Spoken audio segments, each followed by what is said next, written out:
कि जी आज हम बात करेंगे अपने डॉक्यूमेंट्स में शेप इंसर्ट करने के हवाले से। और ऐसा करने के लिए हमारे पास इंसर्ट टैब इस्तेमाल किया जाता है। तो नोट कर लेते हैं, शेप्स दो तरह की होती हैं।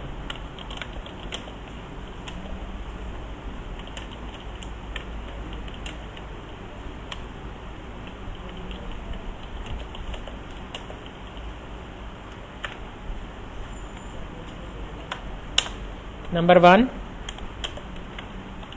Bound shapes. Number 2,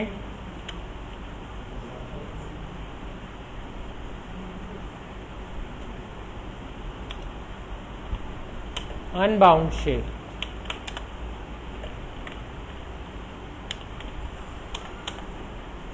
number 1,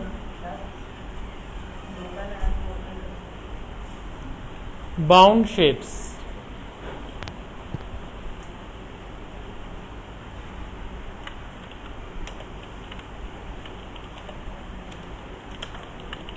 Closed shapes are called bound shapes.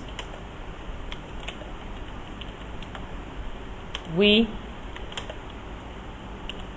cannot fill color. We cannot, बल्कि ऐसे लिखिए, there is no end point in bound shapes.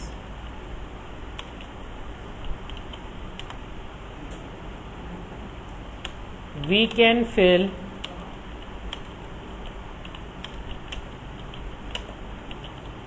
color in these shapes.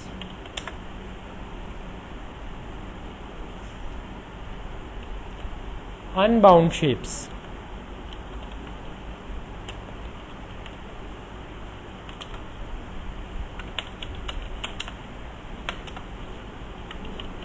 These shapes have endpoints in them. We can apply different arrow shapes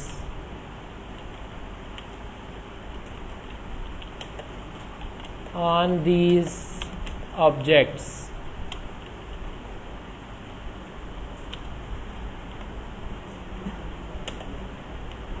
We can't fill color in these shapes.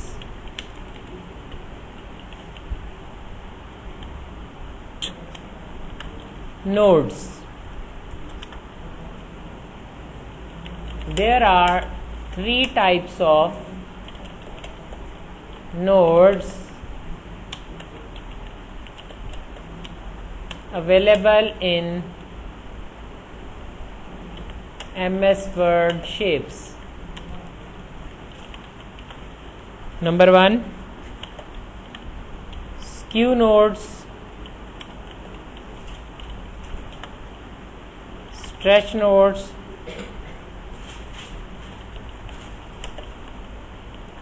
and rotational nodes.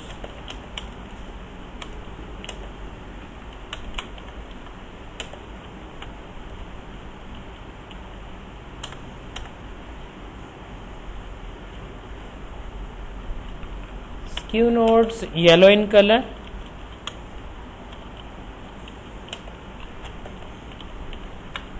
stretch nodes blue in color, and rotational nodes green in color.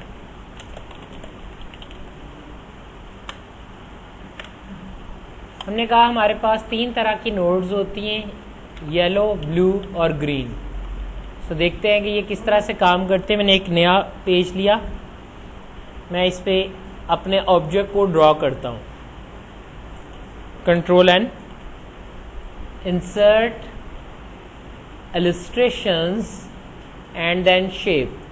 तो तो यहाँ से हम shape को draw करते हैं, जो भी शेप आपने ड्रॉ करनी है सेलेक्ट किया और शेप को यहाँ पे मैंने लेफ्ट बटन होल्ड करते हुए इसको मैंने यहाँ पे ड्रॉप कर दिया।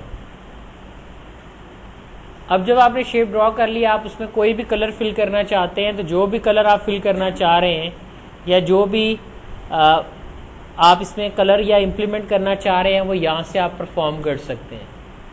मैंने यहाँ जाके क्लिक किया, इसका आउटर कलर आपको चेंज करना है, जो भी कलर आपने इसका चेंज करना है या जो भी इम्प्लीमेंट आप इसमें करना चाह रहे हैं वो यहाँ से आप कर सकते हैं।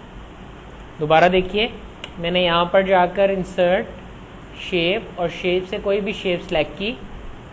शेप को सिलेक्ट करने के बाद आप इसे ड्रॉप कर दें, या आपके पास एक शेप बन गई है।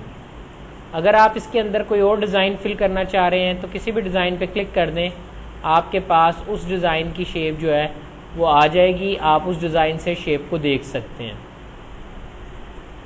अगर आप यहाँ से डिज़ाइन नहीं चेंज करना चाहते या इस डिज़ाइन को लेआउट को नहीं यूज़ करना चाह रहे तो आप इसको नॉर्मल शेप में वापस रखें और आपके पास एक नई टूल बार आ रही है, फॉर्मेटिंग की टूल बार। देखिए, पहले वो ओपन हो रही थी, अब वो ओपन नहीं हो रही है। अगर कभी ये टूल बार ओपन ना हो रही हो तो इस ऑब्जेक्ट पर डबल क्लिक कर दें, आपके पास आपकी टूल बार जो है वो ओपन हो जाएगी। आप यहाँ पे देख सकते हैं ये आपकी टूल बार अवेलेबल नज़र आ रही है। मुझे इसमें कलर करना है, जो भी कलर आपने फिल करना है वो आप कर सकते हैं। ये एक बाउंड शेप है, बाउंड शेप में आप कलर फिल कर सकते हैं। अगर ये कोई अनबाउंड शेप होती, देखें इंसर्ट शेप्स लाइन, अगर ये कोई अनबाउंड शेप होती तो फिर आप इस शेप में कलर फिल ना कर सकते। मसलन अगर मैं इसमें फिल करने जाता हूं कलर, तो देखिए मेरे पास फिल की ऑप्शन ऑफ आ रही है, डिसेबल आ रही है, आप इसे इंप्लीमेंट नहीं कर सकते। इसके स्टाइल भी सिर्फ लाइन की आउटलाइन चेंज करने वाले हैं, जबकि ऊपर वाले में देखें मैं कलर फिल कर सकता हूं, मैं उसकी आउटलाइन को भी चेंज कर सकता हूं। देखें आपके ऑब्जेक्ट की आउटलाइन चेंज हो रही है। हम इसको एक साइड पे करके देखते हैं।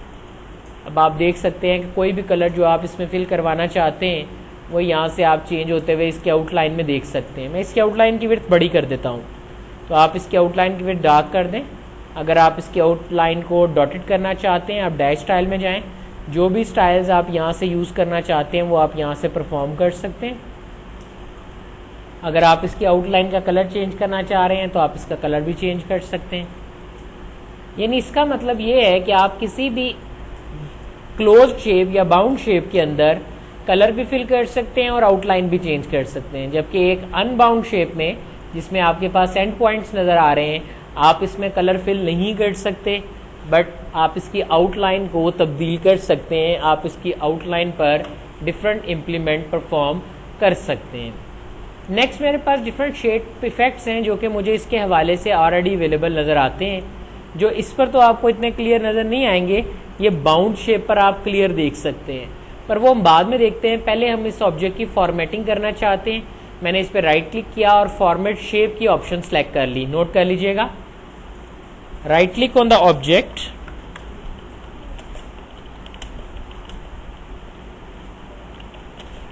And select format shapes.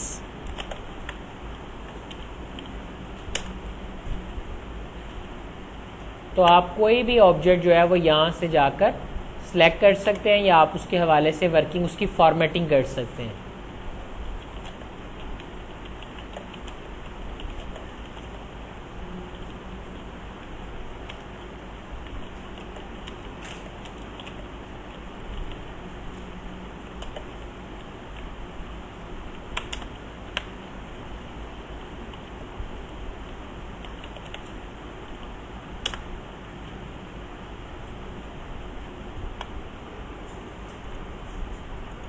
ले जी, हमारे पास ये शेप है। मैं इस शेप पे चेंज करना चाहता हूँ।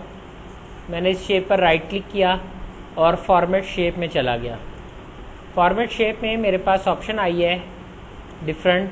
मैंने यहाँ से फिल में ग्रेडियंट कलर सेलेक्ट किए। जैसे आपने ग्रेडियंट कलर सेलेक्ट किए, ध्यान से देखिएगा, आपका ऑब्जेक्ट जो है वो इस तरह से आपको नज़र आया।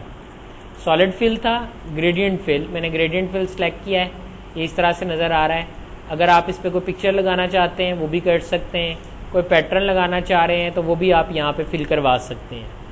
बट मैं इन स्टाइल्स को चेंज करके देखना चाहता हूँ। मैंने कहा सॉलिड कलर, तो यहाँ से आप कोई भी सिंगल कलर जो है वो आप अपने ऑब्जेक्ट में फिल करवा सकते हैं, और चाहें तो आप अपने ऑब्जेक्ट को ट्रांसपेरेंट कर सकते हैं। तो उससे ये होगा कि जो इसके पीछे वाले ऑब्जेक्ट्स हैं वो मुझे नज़र आना शुरू हो जाएंगे, इसके अंदर से आपको पीछे वाला हिस्सा जो है वो नज़र आना शुरू हो जाएगा। हम ऐसे कर लेते हैं कि कुछ टेक्स्ट जो है वो अपने पास जो है वो लिख लेते हैं, ताकि हमें पता चल जाए कि हमारे ऑब्जेक्ट्स जो हैं वो किस तरह से अपनी वर्किंग जो है वो परफॉर्म कर रहे हैं।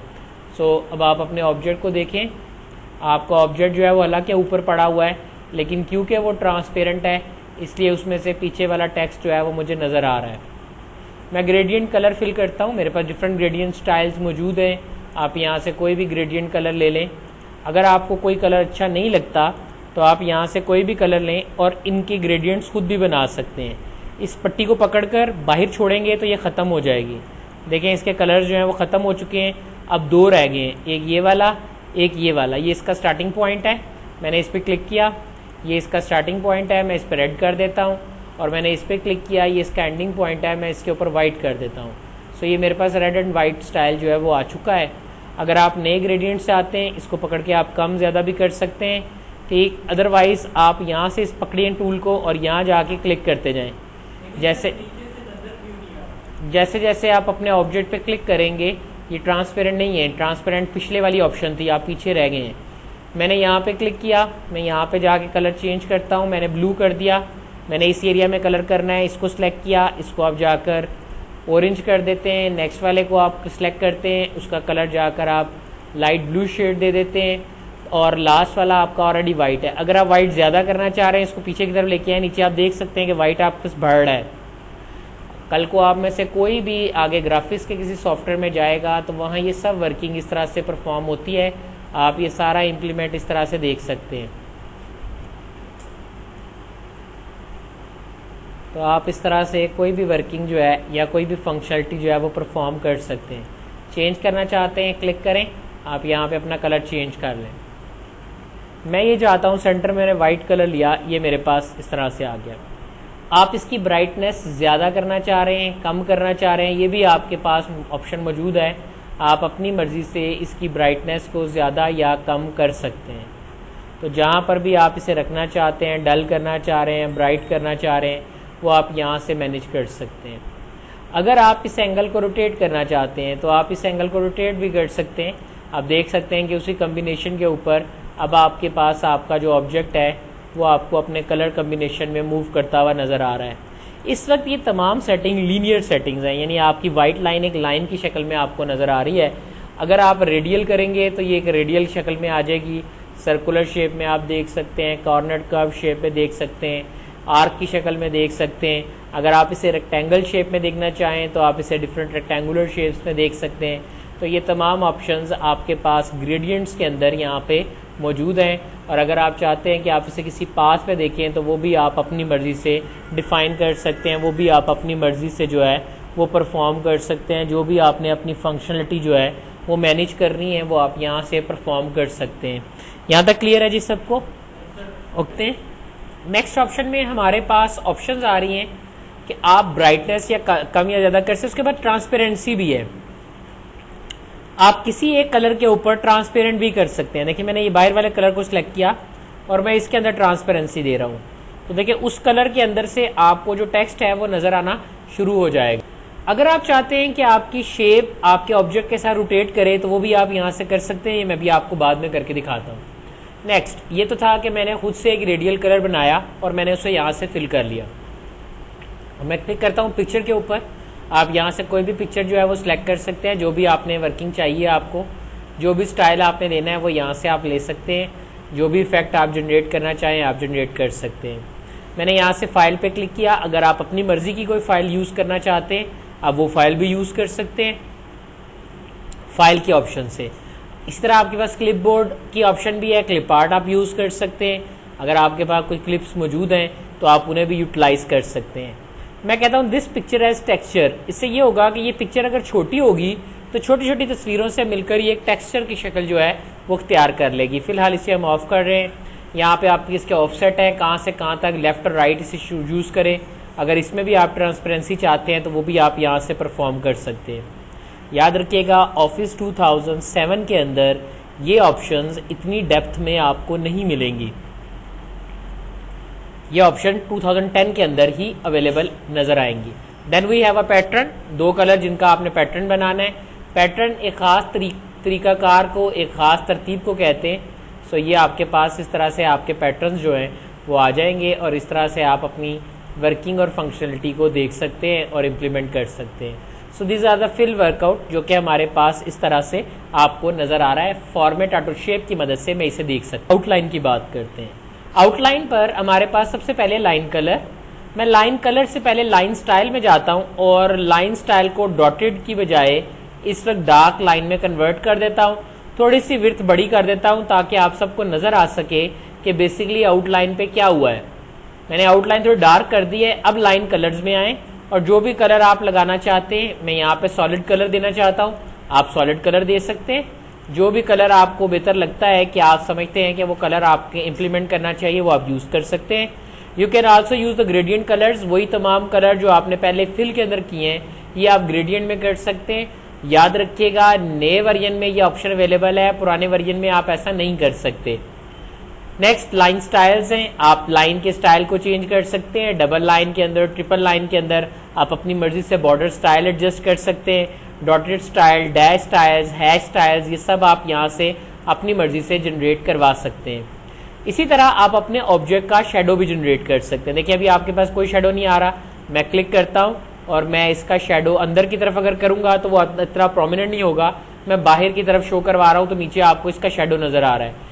इस शेडो की ट्रांसपेरेंसी आपने कम करनी है या ज्यादा करनी है, ये आपकी मर्जी है। इसका साइज बड़ा करना है या छोटा करना है, ये भी आपकी मर्जी है। कितना ब्लर होना चाहिए, ज्यादा या कम, ये भी आपकी मर्जी है। दूर कितना हो, करीब कितना हो, इसका डिस्टेंस आपके ऑब्जेक्ट से कितना होना चाहिए, ये हर चीज आप अपने हिसाब से एडजस्ट कर सकते हैं। So that's shadow of your object जो आप अपने हिसाब से एडजस्ट कर सकते हैं। अगर आप इसका साइज थोड़ा सा बड़ा करेंगे तो याद रखिएगा इसको ब्लर जरूर कीजिएगा, अदरवाइज ये शेडो नहीं लगेगा। मैं इस शेडो को भी कलर दे सकता हूं, मैं यहाँ से ऑरेंज कलर लेता हूं। अब आपके पास शेडो के अंदर भी जो कलर्स हैं वो आपको अवेलेबल नजर आ रहे हैं। अगर आप रिफ्लेक्शन चाहते हैं, रिफ्लेक्ट करें ऑब्वियसली आपके ऑब्जेक्ट को, तो वो भी आप दे सकते हैं। इसी तरह ग्लोइंग इफेक्ट्स है, अगर आप इसके चारों तरफ चाहते हैं कि ग्लोइंग इफेक्ट नजर आए तो वो भी आप इफेक्ट जनरेट कर सकते हैं। आपका ऑब्जेक्ट अपनी जगह पर अब आपको ग्लो करता हुआ नजर आ रहा है। इसी तरह हम इसके 3D स्टाइल है, ये हम बाद वाले ऑब्जेक्ट्स पे देखते हैं। फिलहाल इसको हम डिलीट कर देते हैं और एक और ऑब्जेक्ट यहाँ से सिलेक्ट करते हैं। So I just select another one. सो मैंने यहाँ से जाके शेप में से कोई भी ऑब्जेक्ट आप यहाँ से सिलेक्ट कर लें तो ये आपका ऑब्जेक्ट आ गया है। इसमें कलर फिल करना है, इसकी आउटलाइन, मैं इसकी आउटलाइन नो आउटलाइन कर देता हूँ और इसके अंदर जो कलर है उसको मैं कर देता हूँ रेड, ताकि आपको ये हॉट में नजर आए। अब देखिए इसकी गिर नोड्स हैं, ये इसकी लाइट ब्लू शेड नोड्स हैं, इससे आप अपने ऑब्जेक्ट को बड़ा कर सकते हैं। ये इसकी बेसिकली स्ट्रेच नोड्स हैं, इनसे ऑब्जेक्ट को चौड़ाई दी जा सकती है, हाइट दी जा सकती है, विड्थ दी जा सकती है। आप इसे किसी भी कॉर्नर पे ऑब्जेक्ट पे रोटेट कर सकते हैं। अगर आप इसकी शेप बदलना चाहते हैं तो आप इसकी शेप को यहाँ से जाकर बड़ा या छोटा कर सकते हैं। तो जो भी फंक्शनलिटी आपने परफॉर्म करनी है वो आप यहाँ से परफॉर्म कर सकते हैं। नेक्स्ट आपके पास जो ऑप्शंस आती हैं उसके बाद मेरे पास एक और ऑब्जेक्ट लेता हूँ मैंने कहा इंसर्ट शेप और यहाँ से मैंने एक और ऑब्जेक्ट ले लिया। Suppose I have selected this one, इसको कोई भी कलर ब्लू ही रहने देते हैं, चलें ठीक है, ये मेरे पास आ गया। और एक और ऑब्जेक्ट सेलेक्ट कर लेते हैं। हमने यहाँ पर ऑब्जेक्ट सेलेक्ट कर लिया जिसका नाम था हमारे पास स्माइली। सो ये मेरे पास 3 ऑब्जेक्ट जो है वो आ गए हैं। स्माइली ऑब्जेक्ट के अंदर हम ये वाला कलर जो है फिल कर देते हैं। सबसे पीछे आपके पास आपका सन है रेड कलर में, then we have a clip board blue colour में, जबकि ग्रीन कलर के अंदर आपके पास आपका स्माइली अवेलेबल है। स्माइली नोड से आप देख सकते हैं कि आप एक चीज़ को चेंज करेंगे आपके पूरे ऑब्जेक्ट की शेप जो है वो चेंज हो जाएगी। ये इसकी स्क्यूनेस है, स्क्यूनेस की वजह से आप अपनी शेप से नई शेप जनरेट कर सकते हैं। नोट कर लेते हैं थोड़ी सी theory.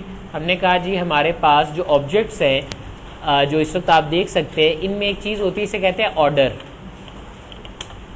There are 6 different orders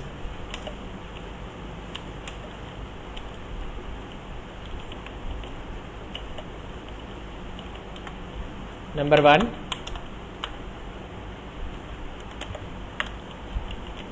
bring to front, send to back, bring forward,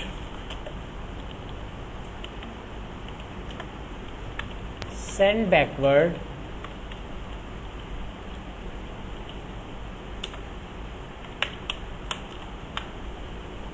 bring in front of text,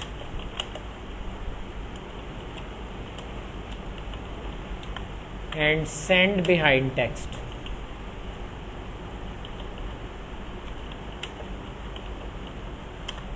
जबकि हमारे पास ग्रुप की ऑप्शन है, मिलाने के लिए, अनग्रुप, तोड़ने के लिए, एंड रीग्रुप। हमने कहा देयर आर 6 डिफरेंट ऑर्डर्स। सबसे पहले है bring to front. Bring to front होता है किसी भी चीज को आगे लाना। जरा देखिएगा, मैंने पीछे से सन को सिलेक्ट किया। याद रखिए जो ऑब्जेक्ट सिलेक्शन में होगा उसके मुताबिक वर्किंग परफॉर्म होगी।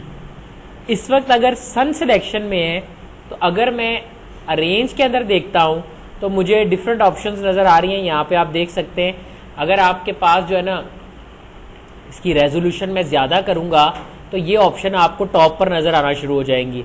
सो ऑप्शन है bring forward, bring to front and bring in front of text. इसी तरह send backward, send to back और सेंड बिहाइंड टेक्स्ट।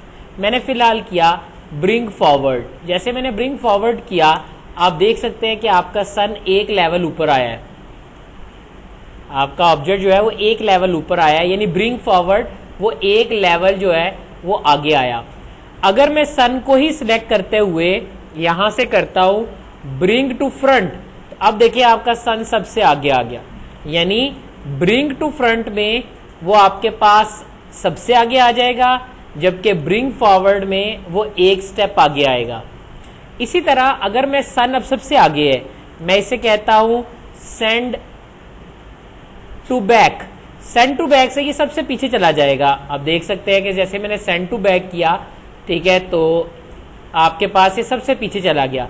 जबकि सेंड बैकवर्ड से अगर मैं अंडू करके दोबारा इसको सेंड बैकवर्ड करता हूं, सेंड टू बैक की बजाय सेंड बैकवर्ड, तो ये एक स्टेप जो है वो आपके पास पीछे जाएगा, ज्यादा पीछे नहीं जाएगा। आप इस तरह से इसे ज्यादा पीछे मूव नहीं कर सकते। अगर आप अपने ऑब्जेक्ट को टेक्स्ट के पीछे लेके जाना चाहते हैं, जरा लाइटर ऑब्जेक्ट को लेके जाते हैं, ये स्माइली आपको नजर आ रहा है, मैं इसे कहता हूं अरेंज में सेंड बिहाइंड टेक्स्ट। अब देखिए ये टेक्स्ट के पीछे आ गया है। और अगर आप इसे आगे लाना चाहते हैं तो आप कहेंगे bring in front of text. अब ये टेक्स्ट के आगे आ गया है। याद रखिए अगर आपका ऑब्जेक्ट टेक्स्ट के पीछे चला जाए तो वो सेलेक्ट नहीं होगा जब तक कि आप होम टैब से एडिटिंग और एडिटिंग से सिलेक्ट और फिर सेलेक्ट ऑब्जेक्ट की ऑप्शन इस्तेमाल नहीं करते। ऑफिस 2010 में एक नई ऑप्शन भी अवेलेबल है जिसका नाम है आपके पास सिलेक्शन पैन। मीन्स अब मैं इसको सिलेक्ट नहीं कर पा रहा हूं, ये इसके पीछे चला गया है, ये मेरे से सिलेक्ट नहीं हो रहा। तो आप एडिट के मेन्यू में जाएं, सिलेक्ट से ऑप्शन लें सिलेक्शन पैन। आपके पास एक पैन आ जाएगा जिसमें आपके तमाम ऑब्जेक्ट्स के नाम आ रहे हैं। एक मेरे पास सन है, क्रॉस शेप है, सन लाइन शेप है और स्माइली है। तो आप यहाँ से किसी भी ऑब्जेक्ट को सिलेक्ट कर सकते हैं, उसको आगे पीछे ऊपर नीचे या डिलीट कुछ भी आप कर सकते हैं। वक्ती तौर पर शो हाइड भी कर सकते हैं। सो ये तमाम ऑप्शंस आपके पास सिलेक्शन पैन पर नज़र आती हैं। आप अपने सिलेक्शन पैन में ये ऑप्शंस व्यू कर सकते हैं। Come back to the point, shapes की तरफ वापस आते हैं। मेरी ये तीनों शेप्स थी, मैंने इन तीनों शेप्स, ये तीसरी शेप सेलेक्ट नहीं हो रही है, मैंने सिलेक्ट ऑब्जेक्ट ऑन किया, इस पर क्लिक किया और इसको मैंने कर दिया फॉर्मेट में जाकर ब्रिंग टू फ्रंट, यानी ब्रिंग फॉरवर्ड चले कर लेते हैं, bring in front of text, bring in front of text. ये तीनों शेप्स आपके पास आ गई। मैं इन तीनों शेप्स को सिलेक्ट करता हूँ। जब इन तीनों शेप्स सिलेक्ट होंगी इसका मतलब है अब ये ग्रुप हो सकती है। याद रखिएगा ग्रुप की ऑप्शन करने के लिए थोड़ी सी ना रेजोल्यूशन चेंज कर रहा हूँ ताकि आपको दिखा सकूं कि ये डिटेल्ड ऑप्शन आपको कैसे नज़र आती हैं। सेटिंग्स,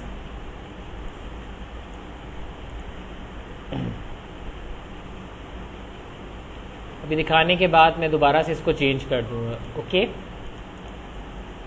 अब आप देखें तो आपके पास यहाँ पर आपकी जो ऑप्शंस है वो थोड़ी ज़्यादा एक एक्सपैंड होके आपको नज़र आ रही हैं। So I just want to view that one in that recording. So इसको यहाँ पे देखते हैं हमारे पास क्या है, कैसे है जी हमारी वर्किंग। हमने देखा ये आपके पास वर्कआउट आ चुका है और आप देख सकते हैं कि आपके पास bring to front and send to back, तो ये ऑप्शन मेरे पास आती है ग्रुप की। मैं इस पर क्लिक करता हूँ और ग्रुप की ऑप्शन यूज़ कर लेता हूँ।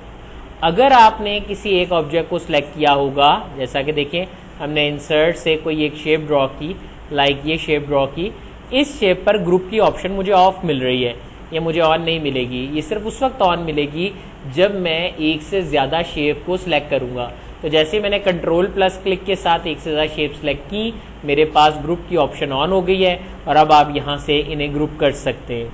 लेकिन अभी फ़िलहाल मैंने इनको ग्रुप किया था, तो आप देखें यहाँ पर आपके पास ऑप्शन है अनग्रुप। आपने यहाँ से इसको अनग्रुप कर दिया, आपके पास अनग्रुप करने पर ये ऑप्शन जो है वो आपस में अनग्रुप हो चुकी हैं। आपके पास ये ऑप्शन जो है वो अनग्रुप होकर नज़र आ रही हैं।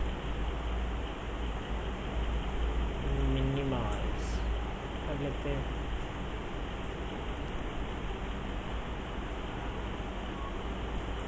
नेक्स्ट मैंने क्या किया जी, मेरे पास ये ऑब्जेक्ट था, मैंने इनको देखा, मेरे पास इस तरह से इसकी वर्किंग आ गई। और अब आप देख सकते हैं कि जब मैं एक से ज़्यादा ऑब्जेक्ट को सिलेक्ट करता हूँ तब मुझे ग्रुप की ऑप्शन जो है वो डिटेल्ड में नज़र आती है, तो मैं वहाँ से इसको देख सकता हूँ। फ़िलहाल मैं इन तमाम ऑब्जेक्ट्स को डिलीट कर देता हूँ। एक और ऑप्शन है, मैं इसी शेप को देखना चाहता हूँ किसी स्टाइल के अंदर, तो मैंने वर्ड आर्ट पे क्लिक किया, मेरे पास डिफरेंट वर्ड आर्ट स्टाइल्स आ रहे हैं। आप यहाँ से कोई भी वर्ड आर्ट स्टाइल सेलेक्ट करें और यहाँ से वर्ड आर्ट स्टाइल सेलेक्ट करने के बाद आप वो तमाम काम उसके ऊपर कर सकते हैं जो आपने लास्ट टाइम टेक्स्ट ऑब्जेक्ट पे किए थे। उसको इफेक्ट दे सकते हैं, उसको स्टाइल दे सकते हैं, उसको कलर दे सकते हैं, उसमें कोई भी इम्प्लीमेंट जो आप करना चाहते हैं वो आप इस तरह से परफॉर्म कर सकते हैं। लेकिन अगर आप वर्ड आर्ट की वो ऑप्शंस चाहते हैं जो आपके पास पुराने वर्जन में अवेलेबल हैं, तो फिर आप जाएंगे फाइल मेन्यू से वर्ड ऑप्शंस, और वो जो तमाम चीज़ें आपको इस वक्त स्क्रीन पे नज़र नहीं आ रही वो आपको नज़र आएंगी कस्टमाइज रिबन के अंदर। सो हम अपनी मर्ज़ी से अपने रिबन को कस्टमाइज भी कर सकते हैं। तो यहाँ से आपके पास डिफरेंट ऑप्शंस अवेलेबल हैं, आप वहाँ से जो भी आपको सेलेक्ट करनी है ऑल कमांड्स करेंगे तो तकरीबन तमाम वर्ड की जितनी भी ऑप्शन है वो आपको सारी की सारी जो हैं वो यहाँ पर नज़र आना शुरू हो जाएंगी। तो जो भी ऑप्शंस आपको चाहिए वो आप यहाँ से सिलेक्ट कर सकते हैं। सो मेरे पास ये ऑप्शंस हैं, मैं इन्हें सिलेक्ट कर सकता हूँ, बट फ़िलहाल अभी मैं इन्हें यूज़ नहीं कर रहा हूँ कि ये वर्ड आर्ट गैलरी या वर्ड आर्ट स्टाइल्स क्या है। जिस दिन हम अपना ये वर्कआउट बनाएंगे तो वहाँ से इन तमाम ऑप्शंस को हम डिस्कस कर लेंगे। सो मैंने फ़िलहाल इसको भी फ़िलहाल कैंसिल कर दिया, मैं यहीं गया। ये मेरे पास वर्ड आर्ट की ऑप्शंस थी। यहाँ पर जो वर्ड आर्ट की ऑप्शन आपको मिलती है वो सादे टेक्स्ट है, जबकि पुराने वर्ड आर्ट के अंदर आपको डिफरेंट वर्ड्स आर्ट की जो ऑप्शन रिलेटेड ऑप्शन है वो यहाँ पे नज़र आएंगी, जिसमें इसके स्टाइल्स जो हैं वो इससे थोड़े से मुख्तलिफ हैं। सो एक्सपेक्ट करते हैं कि आप लैब में जब इस पर वर्किंग करें तो दोनों वर्जन्स के हवाले से आप इसका इम्प्लीमेंट जो है वो देख लेंगे। मैंने क्या किया जी, मेरा ये ऑब्जेक्ट था, अब हम इसका थोड़ा सा असाइनमेंट से रिलेटेड काम करते हैं। हमने यहाँ से क्लिक किया, शेप सेलेक्ट की, कोई भी शेप जो आपको इम्प्लीमेंट करनी है मैंने इस शेप को सिलेक्ट कर दिया। अब आप इस शेप के ऊपर काम करते हैं तो जो भी आप इसे इफेक्ट देना चाह रहे हैं, जो भी आप इसके ऊपर वर्किंग करना चाह रहे हैं, स्पेशल सिंबल देना चाह रहे हैं, आप इसको डिज़ाइन देना चाह रहे हैं, बेवल अंदर की तरफ प्रेस करना चाह रहे हैं, बाहर की तरफ उभारना चाह रहे हैं, तो कोई भी ऑप्शन जो भी आप इसके ऊपर इम्प्लीमेंट करना चाहते हैं आप अपने ऑब्जेक्ट के ऊपर वो इम्प्लीमेंट कर सकते हैं। उसके लिए आप करेंगे क्या, उसके लिए आपने यहाँ जाना है और इसकी प्रॉपर्टीज़ ओपन करनी है। देखिए अब आपके पास कुछ और ऑप्शंस हैं, लाइक 3D फॉर्मेटिंग ऑप्शंस में आते हैं। अपने ऑब्जेक्ट को थोड़ा सा मूव करके सामने ले आते हैं ताकि नज़र आए कि आपको क्या हो रहा है। मैं यहाँ गया, यहाँ जाकर पहले मैं इसके अंदर अट्रैक्टिव सा कोई फिल कलर जो है वो परफॉर्म कर लेता हूँ। मैंने इसमें एक पिक्चर फिल कर ली है। उसके बाद आप आ जाएँ इसके 3D फॉर्मेट पे। इस वक्त इसका टॉप एरिया आप इसको थोड़ा सा टॉप दे दें ताकि ये बाहर की तरफ आपको उभरा हुआ नज़र आए और आप इसे एक प्रॉपर वर्कआउट ऑब्जेक्ट की तरह देख सकें।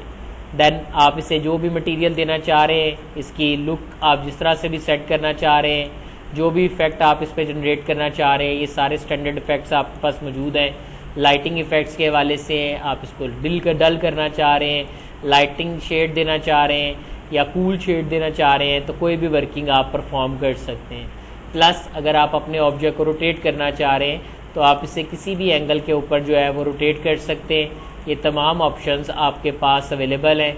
आप इसे जहाँ भी जितना भी रोटेट करना चाहते हैं आप इसे उसी एंगल के ऊपर उतना रोटेट होता हुआ देख सकते हैं। तो जो भी आपने वर्किंग करनी है या जिस तरह से भी आपने इसके कॉर्नर स्मूथ सॉफ्ट करने हैं वो आप यहाँ से परफॉर्म कर सकते हैं। अगर आप इसके कलर्स देना चाह रहे हैं तो देखेंगे आपके पास इसकी डिफरेंट स्टाइल्स हैं, प्रीसेट टेक्सचर्स मौजूद है, वहाँ से आप इसके कलर्स जो है वो इस इमेज के ऊपर अप्लाई कर सकते हैं। मैं फ़िलहाल इसे क्लोज़ करता हूँ। ये मेरे पास था मेरा ऑब्जेक्ट, मैंने इंसर्ट करके इसके अंदर कुछ शेप्स ड्रॉ की। अब हम करते हैं पिक्चर के ऊपर काम। मैं यहाँ से पिक्चर में जाता हूँ और मेरे पास एक डाउनलोडेड पिक्चर है, हम उसको देख लेते। पिक्चर इंसर्ट करने के लिए पिक्चर पे क्लिक करें, जहाँ पर आपका डाटा पड़ा हुआ है आप उस इमेज को सिलेक्ट करके ओके कर दें। जैसे ही आप इस पर ओके करेंगे आपके पास ये ऑब्जेक्ट आ चुका है। जैसे ही आप किसी पिक्चर पे क्लिक करते हैं तो पिक्चर के टूल्स जो हैं वो आपके पास नज़र आना शुरू हो जाएंगे। मेरे पास इस वक्त पिक्चर टूल्स नज़र आ रहे हैं। मैंने फ़िलहाल क्या करना है, मुझे ना इसके ऊपर काम करना है, तो ये थोड़ी सी ऑप्शंस हैं। फ़िलहाल बाद में इसको देखते हैं, पहले फालतू एरिया ख़त्म करते हैं। ये साइडों पे जो एरिया आ रहा है ना ये मुझे नहीं चाहिए, ध्यान से देखिएगा। मेरे पास ऑप्शन है क्रॉप, मैं रिवर्स ऑर्डर से शुरू कर रहा हूँ। क्रॉप साइज़ के टैब पे गया, इसके गिर ये नोड्स ही बदल गई हैं, एंगल से आ गए हैं, देख रहे हैं। अब यहाँ से आप इसको छोटा करें तो अब ये तस्वीर छोटी नहीं होगी बल्कि कट जाएगी। जितना हिस्सा आपको नहीं चाहिए वो आपने रिमूव कर दिया। So I want to use that up to the neck. Okay, ये आ गया। थोड़ी सी बॉटम से भी ले लेते हैं, लाइक दिस। ठीक, अब इस पे करें डबल क्लिक। अब आपके पास जो आपका इमेज है वो कट चुका है। मैं और काटना चाहता हूं, अगेन क्रॉप। कितना करना है क्रॉप, कितना किस शेप में काटना है ये भी आप कर सकते हैं। आप कोई भी शेप, जिस शेप में भी उसे काटना चाहते हैं वो शेप यहाँ से सिलेक्ट कर दें। ये वही तमाम शेप्स हैं जो आप पहले देख चुके हैं।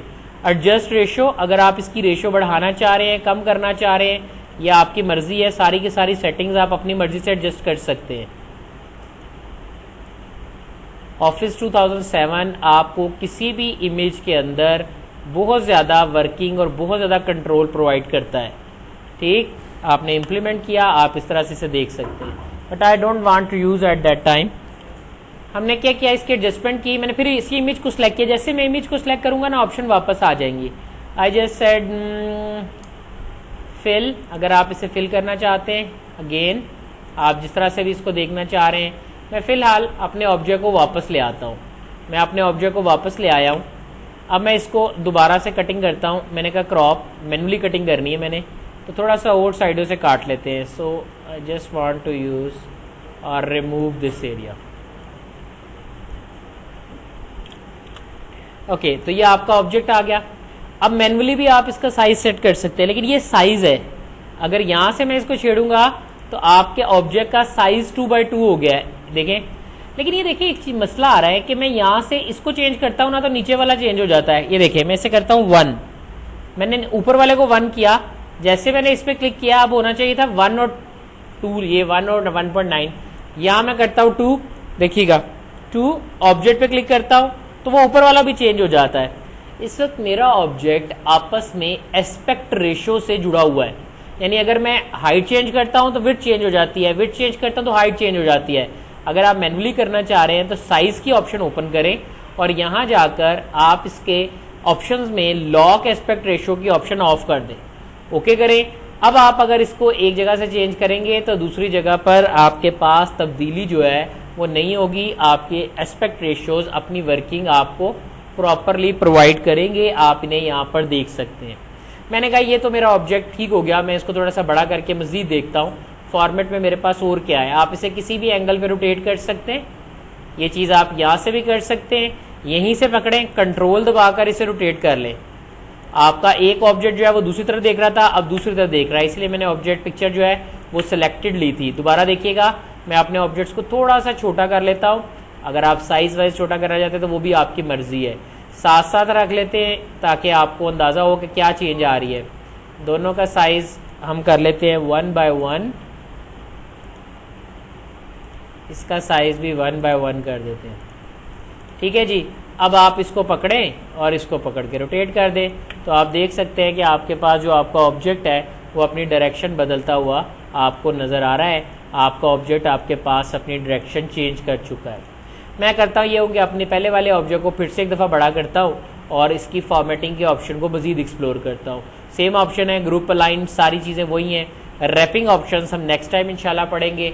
पोजीशन, आप इसे पेज पर कहाँ देखना चाहते हैं, top left corner, top centre, top right corner, page के राइट सेंटर पर, लेफ्ट सेंटर पर, पेज के बिल्कुल सेंटर में, bottom left, bottom centre, bottom right. तो आप कहीं भी इसे देख सकते हैं by just using the position option. अब मैं इस पर क्लिक करता हूँ, इस पर आपके पास क्विक स्टाइल्स हैं। अभी लास्ट टाइम एक बच्चा पूछ रहा था कि मैं बॉर्डर्स यूज़ करना चाहता हूँ, तो ये बने बनाए मेरे पास बॉर्डर्स हैं जो कि मुझे यहाँ पर नज़र आ जाते हैं। तो आप यहाँ से कोई भी बॉर्डर स्टाइल जो है वो इम्प्लीमेंट कर सकते हैं। तो जो भी आपको बॉर्डर स्टाइल चाहिए वो आप यहाँ से जाके इसको सिलेक्ट करें और उसके बाद आप इस पर कोई भी क्विक स्टाइल जो है वो यूटिलाइज़ कर दें, जो भी आप इसके ऊपर इम्प्लीमेंट करना चाह रहे हैं। जिस शेप में, जिस स्टाइल्स पर, जिस बॉर्डर में आप इसे देखना चाह रहे हैं आप उस पर क्लिक कर दें। वो वाला डिज़ाइन जो है वो आपको आपकी शेप के हवाले से जो है वो नज़र आना शुरू हो जाएंगे। These are the quick styles. अगर इसकी आउटलाइन चेंज करनी है, आप आउटलाइन का कलर गोल्डन करना चाह रहे हैं, ग्रे करना चाह रहे हैं, मैं यहाँ से इसका कलर गोल्डन कर देता हूँ और आउटलाइन कलर्स जो है वो चेंज करता हुआ उसका डिज़ाइन, आउटलाइन काफ़ी बड़ी है पहले, डैश स्टाइल्स में उसको सिर्फ डॉटेड कर देता हूँ तो वो आपके पास एक अलग लुक जो है वो जनरेट करेगा। इसी तरह आप इसके प्री स्टाइल कलर देख लें, आप इस पर प्री सेट इफेक्ट लगा सकते हैं। अंडू करते हैं, दोबारा से नॉर्मल स्टेट पे अप्लाई करता हूँ। मैंने यहाँ से क्लिक किया और प्री स्टाइल से मैं इसको एक बटन की तरह, किताब की तरह, बुक की तरह, फ्रेम की तरह, डॉटेड फ्रेम की तरह, एम्बूज, बेवल, किसी भी शेप में देख सकता हूँ। ये तमाम बने बनाए इफेक्ट्स आपके पास अवेलेबल हैं। जो भी आप इस पे इम्प्लीमेंट करना चाहें वो आप इस पे इम्प्लीमेंट कर सकते हैं। इसके कॉर्नर आप स्मूथ करना चाहते हैं वो आप कर सकते हैं और बेवल और अगर इंग्रेव में कोई आप ज़्यादा इफेक्ट देना चाहें तो वो भी आप यहाँ से इम्प्लीमेंट कर सकते हैं। बार बार क्लिक नहीं करना, जस्ट आप उसके ऊपर पॉइंटर रखेंगे, आपका सैंपल जो है पीछे ऑब्जेक्ट पर इम्प्लीमेंट होता हुआ आपको नज़र आना शुरू हो जाएगा। आप इसकी रोटेशन ऑप्शंस पहले देख चुके हैं या फिर यहाँ से जाकर भी देख सकते हैं। मैं ये चाहता हूँ कि मेरे पास जो मेरा ऑब्जेक्ट है वो एक किसी डायग्राम की शक्ल में आ जाए। ये इंशाल्लाह हम नेक्स्ट टाइम डिस्कस करेंगे कि हमारे पास स्मार्ट आर्ट शेप्स क्या होती हैं और उन पे काम कैसे किया जाता है। मैं चाहता हूँ इस पिक्चर के अंदर मज़ीद करेक्शन करना। देखें, आप डल स्लैब देखना चाहते हैं वो भी कर सकते हैं, आप इसे लाइट करके देखना चाह रहे हैं ये भी आप कर सकते हैं। सो तमाम करेक्शन सेटिंग्स आपके पास अवेलेबल हैं। आप यहाँ से इसकी तमाम करेक्शन सेटिंग्स जो हैं वो अपनी मर्ज़ी से सेट होते हुए देख सकते हैं। ये आपका ऑब्जेक्ट है, आपने इसे सिलेक्ट किया और इसकी फॉर्मेटिंग, करेक्शन ऑप्शन, ब्राइटनेस ज़्यादा कम, जहाँ पर आपको चाहिए वो आप कलर स्कीम यूज़ कर सकते हैं।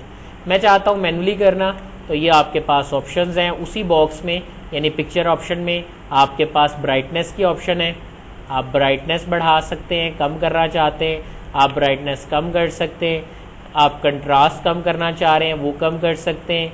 ये तमाम ऑप्शन आपको ओल्डर वर्जन में भी मिलेंगी, लेकिन ये कि ये बने बनाए जो टेम्पलेट्स हैं वो आपको सिर्फ यहीं पे मिलेंगे। तो यहाँ से आप जाकर करेक्शन बनी बनाई देख सकते हैं। अगर आप इसकी कलर्स रिलेटेड चीज़ें देखना चाहते हैं तो ये डिफरेंट कलर स्कीम्स के अंदर जो है वो आपको अवेलेबल मिल जाते हैं। तो जो भी आपको कलर स्कीम पसंद हो, जिस कलर स्कीम के हवाले से आप इसे देखना चाहते हैं, ये ब्लैक एंड वाइट के हवाले से आपके पास ऑब्जेक्ट आ गया है तो वो आप सब देख सकते हैं। ये इसके आर्टिस्टिक स्टाइल्स हैं। हम इसे अपने स्टैंडर्ड डिफ़ॉल्ट में ले जाते हैं और एक्चुअल ऑब्जेक्ट के ऊपर जाकर हम इसकी आर्टिस्टिक स्टाइल्स जो हैं वो देख लेते हैं। सो कोई भी artistic styles like no doubt इससे आपका जो सिस्टम है ना वो थोड़ा स्लो हो जाएगा, इसलिए बार बार क्लिक नहीं करना। सो आप किसी भी आर्टिस्ट है, ऑयल पेंट शेप में इस वक्त आपको नज़र आ रहा है, अगर आप इसे चेक बॉक्स की शक्ल में चाहते हैं वहाँ पे आपको नज़र आ रहा है, ब्लर्ड देखना चाह रहे हैं, आप इसके अंदर स्मॉल टेक्सचर्स इफेक्ट देखना चाह रहे हैं। देखें जब मैं यूज़ कर रहा हूँ तो ह्यू इसकी बहुत ज़्यादा हो गई है, ऑयल पेंट शेप में आपको नज़र आ रहा है। तो कोई भी इफ़ेक्ट जो है वो आप देख सकते हैं। और यही तमाम आर्टिस्टिक स्टाइल्स जो हैं वो आप आर्टिस्टिक इफ़ेक्ट में जाकर भी देख सकते हैं। कितना सॉफ्ट करना चाह रहे हैं इफ़ेक्ट को, कम करना चाह रहे हैं, ज़्यादा करना चाह रहे हैं, आप इसकी ट्रांसपेरेंसी कितनी चाह रहे हैं, कितना आपका ऑब्जेक्ट जो है वो इसके ऊपर लगे, इफ़ेक्ट्स जनरेट करें और उसके बाद आप उसमें कोई भी चेंज जो है वो यहाँ से आप लेके आ सकते हैं। याद रखिएगा इन इफ़ेक्ट्स को अप्लाई करने से आपकी फ़ाइल जो है वो काफ़ी हैवी हो जाएगी और आपका सिस्टम अपनी वर्किंग में स्लो हो जाएगा। ठीक, तो इस तरह से आप डिफरेंट इफ़ेक्ट्स जो हैं वो आप अपने ऑब्जेक्ट पे देख सकते हैं। अगर आप अपने ऑब्जेक्ट के बैकग्राउंड रिमूव करना चाहते हैं, मैं इसको फ़िलहाल अपने एक्चुअल पोजीशन पे वापस ले आया हूँ, मैंने इस पर क्लिक किया। अब आपके पास इसके कलर्स की सेटिंग्स आ रही हैं। आप जहाँ से इसको मार्क करेंगे वहाँ से आपके पास जो आपके ऑब्जेक्ट है वो उसको वहाँ से रिमूव करता जाएगा।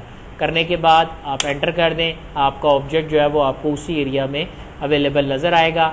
अगर आप इसके ऊपर फर्दर चेंज चाहते हैं, रिमूव एरिया में जाएं, जहाँ से नहीं चाहते वहाँ पर आप क्लिक कर दें।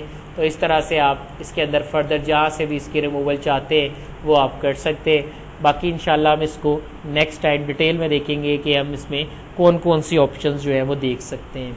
ये थी आपकी पिक्चर की थोड़ी सी सेटिंग्स हमने देखी कि पिक्चर पे किस तरह से ऑफिस 2010 के अंदर काम किया जाता है। होप करते हैं कि आप अपने ऑब्जेक्ट्स के ऊपर भी इस तरह से अच्छा काम कर सकेंगे।